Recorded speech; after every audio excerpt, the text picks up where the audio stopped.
Right, so we have this instrument that we're born with that we're not taught how to use. You know, we know how to use it instinctively as little kids.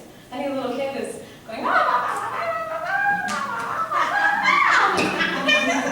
you know, they're making all these sounds, and yeah, they're just playing. They're also working with energy. They're working with their own energy. Because no one has told them that isn't something that's just natural to do. You know, there's this, okay, I'm feeling sad, so I'm going to work with energy in this way, or I'm feeling happy. You know, you're using sound and vibration to express, but also to come into a state of balance. And so as adults, we need to be reminded of how this works. And so, in my method, which is very different from this class, so this is a free intro, this is like a lecture style where I do a few little exercises to give you a taste. But it actually takes place in the class down the hall, which is carpeted, and it's all experiential, so I don't do much talking in that class. We actually lie down on the floor, and we do a deep relaxation, where I use all the different instruments to take people into this deep relaxation, because I find that it's tricky to come in the room with all of your stuff, you know, all the things from your day, and your stress and everything, and then start to immediately explore in a creative way. So I take people into this really, really relaxed, deep state. And then I introduce different parameters and different concepts using sound as a healing modality. So the first class, we work with the Bija mantras, and we're working with the energies of the chakras, also working with vowel sounds. And then the second class, we work with what are called sound archetypes, which are forms from the natural world. They're gestural sound forms that are really, really informative for us. And I'll give you a little taste of that before we end tonight. And then the third class, we go more into some character archetypes. And so these character archetypes, so what is an archetype? An archetype is a universal form that we all recognize, but we come to in our own way. So there are many different kind of archetypes. They can be, you know, many different symbols. And what happens in our life is that we have different events, and some of them are traumatic events. And sometimes to be able to cope with things that are happening in the moment, we take those emotions and we stuff them down. So it was somebody here who said that their emotion, oh, it was yes, the emotion. So yeah, and so sometimes our emotions get locked away in our tissues and ourselves. So raise your hand if you've ever had like some body work, like a massage or something, and you went and you felt totally happy, all of a sudden you're getting some body work, and it doesn't hurt that much, but all of a sudden, all these tears come out. Raise your hand if you've had that experience.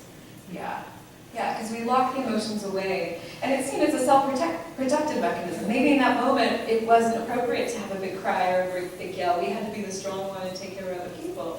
So we take our emotions, we lock them away so that they're not bothering us, but they're still in our bodies. And unfortunately, those, if they're not allowed to release, can manifest as disease or many other kinds of body imbalances, or just, you know, stress or tightness in the muscles. So what sound does is it breaks up crystallization. It keeps us fluid and it keeps us flowing. And so some of the exercises that I introduce are ways of releasing some of that stuff in a really safe space. Everybody's making sound, and so you don't feel on the spot. And I also, what we use for the class are these. These are called mindfuls, and they were developed by Alex Gray, the visionary artist. But I found that they're really, really effective for voice work because, as I explained at the beginning of my story, so many of us are so disempowered because we're so afraid to share our sound. We've learned in this world that there's judgment and that it just may not be received in a good way. And our judgment is attached to our brains. Our thinking brains. So if you were to cut the head open and grab the brain and take it out, the eyeballs would be dangling from the brain. So our eyes are attached to our brain. I know it's kind of gruesome, right? But it's like our eyes are so connected to our thinking brain. So when we take away the directionality of sight, we take away not only our judgment of others, but we take away our judgment of ourselves. Curiously enough, when you can't see, you stop judging yourself. And there's a kind of safety of being behind this mask. So what these masks are special for is that they have these special cutout holes, and you're allowed to keep your eyes open but be in darkness. So unlike sleeping masks, you're awake, your eyes are open, but you can't see anything. And because everybody's wearing them, you don't know who's making what sound. And so your hearing increases, your other awarenesses increase, because momentarily that sight has been taken away. Sight is important, of course, but in our society, sight rules us, right? There's just ads everywhere, there's lights, there's every kind of distraction that is meant to just pull our focus. So when we can take that away, we allow our hearing and also our other senses, our sense of smell, our sense of taste, and our intuition to come into full bloom. And so then when we come back into sightedness, we're seeing in a different way. We're seeing in a way that's balanced with the other senses. So this sounding circles process is this 3-step process. It's about relaxation, it's about exploration, which is about letting all these characters within us come out, giving voice to them in a safe way, letting some of the ugly stuff come out in a safe way. And then I lead people into what is called a group resonance, which is where the real magic happens. So yeah, so sounding circles, so that in its simplicity, it is a 3-step process. And the first process is relaxing and releasing, which is just to come in and to let go of the monkey mind, the chatter, to come into a meditative state, to be induced into relaxation. And then the second stage is this explorational stage, where we're working with our bodies, with our energy system, with what is. And I introduce different parameters so that you have the opportunity to sound using different directives, using different kinds of sounds, and different kinds of sounds bring up different things. For example, these are rattles. These are a shamanic instrument, but rattles are also really good for breaking up holding patterns. So it's like, I call them sonic loofahs. You know how you go to the bath and you schlep off the dead skin that's, it's dead, it's ready to come off, but you need the pumice to help it off. The rattle does that to our energy field. So all the dead ideas, like, I'm not good enough, I'm not pretty enough, I'm not smart enough. They're dead, but they're still hanging around for some reason.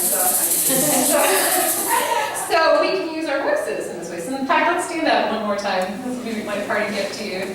So any dead ideas that you have that have been hanging around, you've got some. Things that aren't serving you, but that just somehow still pop up. Oh, I don't have enough money, that one. Like, oh, I can't afford this, blah, blah, blah. Okay, so any of that stuff, I want you to just take your hands like they're rattles and just kind of rattle them around. And then make a rattling sound with your voice.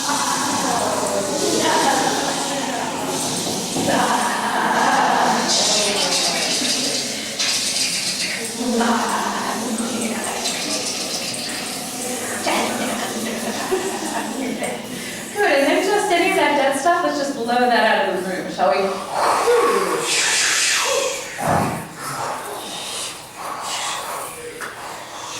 Just imagine it's going out over the ocean. It'll be more useful to someone somewhere else. One man's trash is another man's treasure.